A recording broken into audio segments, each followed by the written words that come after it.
الحمد لله وكفى والصلاة والسلام على من لا نبي بعده ولا رسول بعده ولا معصوم بعده الذي قال في خطبته الأخيرة إني تركت فيكم أمرين كتاب الله وسنتي وأشهد أن لا إله إلا الله وحده لا شريك له ولا نذير له ولا مثل له ولا مثال له ولا ند له ولا ضد له ولا نداد له وأشهد أن سيدنا وحبيبنا ومولانا محمدا عبده ورسوله أرسله بالحق بشيرا ونذيرا أما بعد فأعوذ بالله من الشيطان الرجيم بسم الله الرحمن الرحيم واعلموا أن فيكم رسول الله لو يطيعكم في كثير من الأمر لعنتم ولكن الله حبب إليكم الإيمان وزينه في قلوبكم وكره إليكم الكفر والفسوق والعصيان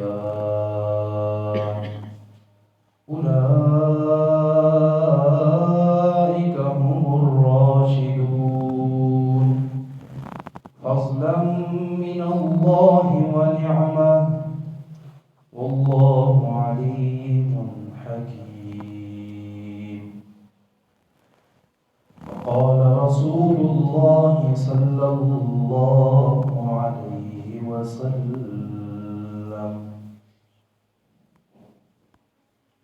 قال الله تبارك وتعالى في الكلام المجيد والفرقان الحميد محمد رسول الله والذين معه أشداء على الكفار رحماء بينهم تراهم ركعا سجدا يبتغون فضلا من الله ورضوانا وقال رسول الله صلى الله عليه وسلم إذا لم تستحي فاصنع ما شئت أو كما قال عليه الصلاة والسلام صدق الله وصدق رسوله النبي الكريم اللهم صل على محمد وعلى آل محمد كما صليت على إبراهيم وعلى آل إبراهيم إنك حميد مجيد اللهم بارك على محمد وعلى آل محمد كما باركت على إبراهيم وعلى آل إبراهيم إنك حميد مجيد معزز السامعين عزیز بزرگوں شوال کا آخری جمعہ ہے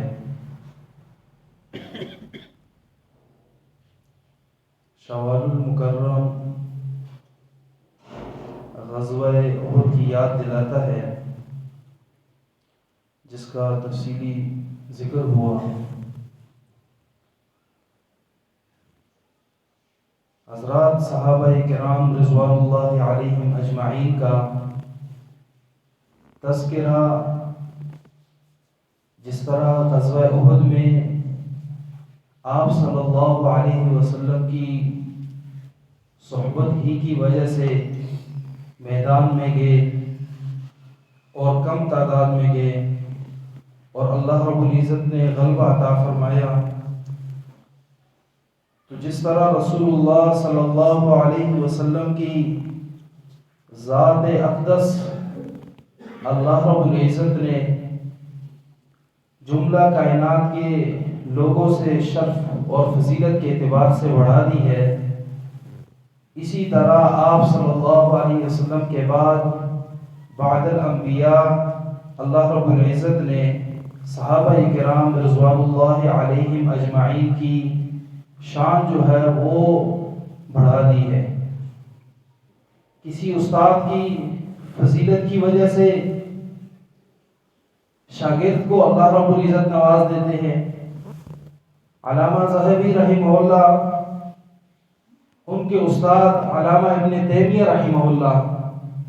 اپنے استاد سے کہنے لگے کہ آپ جیسا استاد زمانے نے نہیں دیکھا اور مجھ جیسا شاگرد آپ نے نہیں دیکھا۔ تو یہ باوجود اس کے کہ 8ویں صدی 7ویں ہجری کے لوگ ہیں اور استاد اور شاگردگی کے درمیان چمکتے ہوئے ستارے بن گئے کہ کوئی شخص عالم بنے اور علامہ ابن تیمیہ رحمہ اللہ علامہ ذہبی رحمہ اللہ سے واقف نہ ہو، یہ محال، ایسے محال سمجھے۔ علوم نبوت میں اور محدثین کے شمار کردہ افراد میں ان کا ایک بہت بڑا مقام ہے، خواہ وہ سند کے بحث میں ہو کہ حدیث جتنی بھی ہیں ان سب کی جتنے راوی ہیں سب پر کلام کرنے کے بارے میں ہو یا جو ہے حدیث کے متن کے لحاظ سے ہو، ان دونوں کا اللہ رب العزت نے بہت بڑا مقام عطا فرمایا ہے۔ تو یہ 8ویں ہجری میں گزرنے والے افراد اتنے باعث فضیلت ٹھہرے ہیں کہ زمانہ آج بھی انہیں یاد کرتا ہے کہ یا رسول اللہ صلی اللہ علیہ وسلم کے شاگرد ان سے کہیں زیادہ بڑھ کر نہیں ہے، بہت زیادہ بڑھ کر ہیں۔ ان کی شان،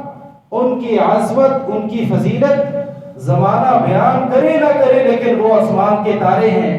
ہر لحاظ سے اللہ رب العزت نے انہیں فضیلت دی ہے۔ قرآن کریم میں جا بجا اللہ رب العزت نے ان کی عظمت شان کو بیان کیا۔ کسی صحابی کے متعلق اگر ذرہ بر بھی انسان اپنے دل میں قدورت رکھے، انسان ایمان سے ہاتھ دھو بیٹھتا ہے، اس لیے کہ یہ تو آپ صلی اللہ علیہ وسلم کے وہ ستارے ہیں جن کی متعلق فرمایا بِأَيِّهِمْ اِقْتَدَيْتُمْ اِحْتَدَيْتُمْ، کسی ایک کی پیروی کرو گے تو رہنمائی پا جاؤ گے، ہدایت پا جاؤ گے۔ اس لحاظ سے آپ صلی اللہ علیہ وسلم کے بعد جس طرح انبیاء علیہ السلام کی عصمت کا عقیدہ رکھنا امت مسلمہ پر فرض ہے کہ کسی انبیاء کی غلطی کو نہ بیان کیا جائے، مطلب جو یعنی خواہ مخواہ انہیں اپنی طرف سے غلطیوں کا مصداق نہ بنایا جائے، جنہیں ہم یعنی لغزش کہتے ہیں، ان لغزشوں کو سب سے پہلے بات یہ ہے کہ وہ لغزشیں عام انسان کی وساطت سے بھی باہر ہیں۔ ہماری غلطی وہ کچھ اور ہوتی ہے، انبیاء علیہ السلام جو جن کے متعلق لغزشیں آتی ہیں، جس طرح آدم علیہ السلام، حضرت موسیٰ علیہ السلام، اسی طرح دیگر انبیاء، تو یہ لغزشیں عام طور پر یہ غلطی میں شمار نہیں ہوتی جس طرح ہماری غلطیاں ہوتی ہیں۔ اسی وجہ سے انبیاء کی عصمت کا عقیدہ رکھنا انتہائی ضروری ہے۔ ذرہ بر ان کی شان میں تقصیرات، ان کی شان میں تھوڑی بہت قدورت ایمان سے ہاتھ دھونے کے مترادف ہے۔ اسی طرح صحابہ کرام رضوان اللہ علیہم اجمعین کے محفوظ ہونے کا عقیدہ رکھنا بھی ضروری ہے۔ کہ صحابہ کرام کو اللہ رب العزت نے محفوظ رکھا ہے، ہر چیز سے، ہر عیب سے اللہ رب العزت نے پاک رکھا ہے۔ اور کیوں نہ ہو پاک؟ اس لیے کہ استاد جو ہے وہ اس کائنات کا سردار ہے، اس کائنات کو اللہ رب العزت نے امام اور پیشوا بنا لیا ہے۔ حضرت ابراہیم خلیل اللہ علیہ السلام کے بعد اللہ رب العزت نے ان کا بھی پیشوا بنانا ہے تو وہ رسول اللہ صلی اللہ علیہ وسلم کی ذات تھی۔ تو حضرات، صحابہ کرام رضوان اللہ علیہم اجمعین کی شان میں ذرہ بھر بھی انسان قدورت اپنے دل میں نہ رکھے۔ اور اللہ رب العزت فرماتے ہیں محمد الرسول اللہ، محمد تو اللہ کے رسول ہیں صلی اللہ علیہ وسلم، والذین معه اشداء علی الکفار، اور جو ان کے ساتھ ہیں اشداء علی الکفار، یہ کافروں پر بڑے ہی سخت ہیں، رحماء بینہم، اور آپس میں بڑے ہی رحم دل ہیں، آپس میں بڑے ہی رحم دل ہیں۔ اور صحابہ کرام کی شان بھی یہی تھی کہ کفار کے مقابلے میں کفار ان سے ہیبت زدہ تھا اور وہ کفار کو دباتے تھے، لیکن آپس میں رحماء بینہم، بڑے ہی رحم دل تھے، بڑے ہی آپس میں رحم کرنے والے تھے۔ اور اللہ نے ان کی اور شان بیان کی، فرمایا تراہم رکعا سجدا، آپ دیکھیں انہیں کہ آپ اگر جب بھی دیکھیں گے تو وہ رکوع کر رہے ہوں گے، سجدہ کر رہے ہوں گے، یبتغون فضلا من اللہ ورضوانا، اللہ کی فضل کو تلاش کر رہے ہوں گے اور اس کی خوشنودگی کو۔ سیماہم فی وجوہہم من اثر السجود، کثرت سے سجدہ کرنے کی وجہ سے ان کے چہروں پر سجدے کے نشان بن گئے ہیں۔ ذالک مثلہم فی التوراۃ، یہی مثالیں ان کی تورات میں بھی ذکر ہیں اور انجیل میں بھی ذکر ہے، یعنی ان کی شان اللہ رب العزت نے تورات میں بھی بیان کی ہے، انجیل میں بھی بیان کی ہے۔ آگے اللہ رب العزت نے ایک مثال بیان کی ہے جس کا ذکر کرتا ہوں۔ پہلے اللہ رب العزت نے اور زیادہ سورہ حجرات میں فرمایا کہ وَاعْلَمُوا أَنَّ فِيكُمْ رَسُولَ اللَّهِ، جان لو کہ تمہارے اندر اللہ کے رسول ہیں، لَوْ يُطِيعُكُمْ فِي كَثِيرٍ مِّنَ الْأَمْرِ لَعَنِتُّمْ، اگر اے صحابہ، اگر رسول اللہ صلی اللہ علیہ وسلم بعض مقامات پر آپ کا کہنا مان لے تو آپ مشکل میں پڑ جائیں گے، لیکن اللہ رب العزت نے حبب الیکم الایمان، تمہارے لیے ایمان کو پسند کیا ہے کہ تم مومن بن گئے ہو، وزینہ فی قلوبکم، اور اس نے مزین کر دیا ہے تمہارے دلوں کو ایمان کے ذریعے سے، وکرہ الیکم الکفر والفسوق والعصیان، اور اللہ رب العزت نے ناپسند سمجھا ہے تمہاری طرف کفر کو اور فسوق کو، فسق کو، اور ہر قسم کی نافرمانیوں سے۔ اولئک هم الراشدون، یہ سارے کے سارے صحابہ رشد و ہدایت والے ہیں۔ فضلا من اللہ ونعمہ، اللہ کی طرف سے فضل ہے اور بہت بڑا احسان اور نعمت ہے، اللہ جاننے والا ہے، حکمت والا ہے۔ معلوم اس سے یہ ہوا اللہ رب العزت نے صحابہ کرام کو رشد و ہدایت دی ہے،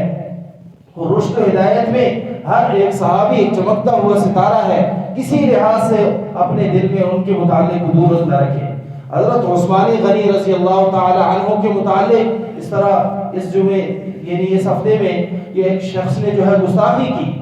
تو یہ در حقیقت ہمارے ایمان پر ضرب ہے۔ اپنے ایمان کو انسان ڈٹولے کہ میرے اندر کتنا ایمان ہے، میرے رشد و ہدایت والے افراد کہ جو میرے لیے ہدایت اللہ کے رسول صلی اللہ علیہ وسلم نے بنا کر بھیجے ہیں، کہ اللہ کے رسول صلی اللہ علیہ وسلم نے فرمایا کہ ابو بکر فی الجنہ، عمر فی الجنہ، عثمان فی الجنہ، علی فی الجنہ، جن کے متعلق واضح دو ٹوک الفاظ میں یہی ارشاد ہے کہ یہ سارے جنتی ہیں، ان کے متعلق آج کا کوئی شخص یہ کہے کہ نہیں جی ان سے یہ غلطیاں ہوئیں، ان کے جو ہے یعنی ان پر جو ہے تال و سن کرے، مشاجرات صحابہ میں جا کر طرح طرح سے ان پر باتیں کرے، یہ کسی کو ذہن نہیں بیٹھتا۔ اور اس بات کو بھی مد نظر رکھا جائے، دیکھیں کوئی شخص کسی کے درمیان عدالت ڈالتا ہے، دو بندوں کے درمیان فیصلہ کرنا ہے، اب فیصلے والے شخص کو وہ کسی ایسے بندے کو نہیں بنائیں گے جو ان سے بھی گیا گزرا ہو، بلکہ وہ فیصلے والے شخص ان افراد کو بنائیں گے جنہیں وہ دونوں معزز سمجھتے ہوں۔ صحابہ کرام رضوان اللہ علیہم اجمعین کے درمیان جو بھی مشاجرات تھی،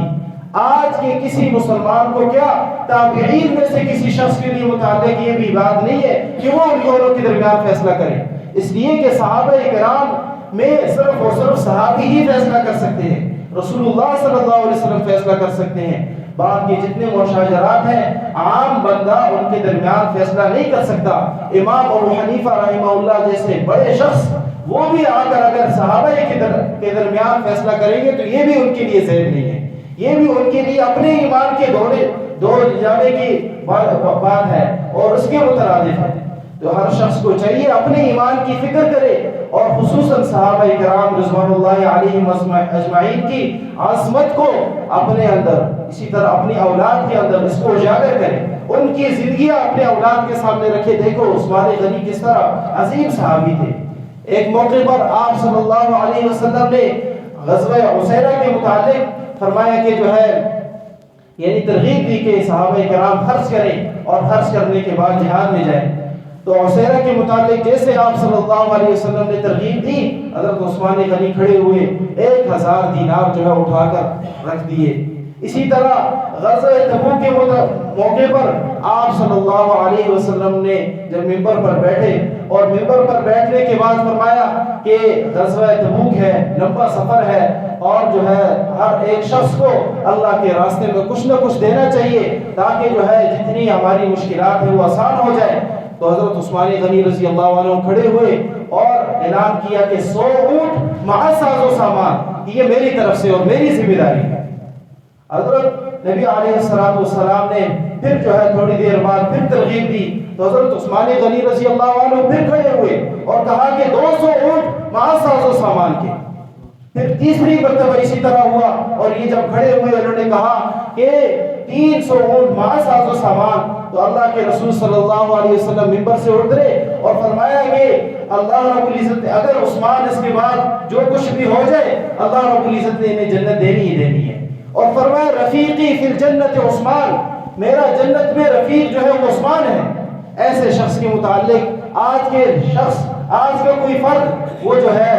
زبان درازی کرے، ہم سب کو اپنے ایمان کے جوش اور جذبے دینے کی جو ہے بات ہے کہ ہم اپنے ایمان کو جوش اور جذبہ دیں اور اس شخص کو کہیں کہ تو کون ہے، تو اپنی پہچان کروا۔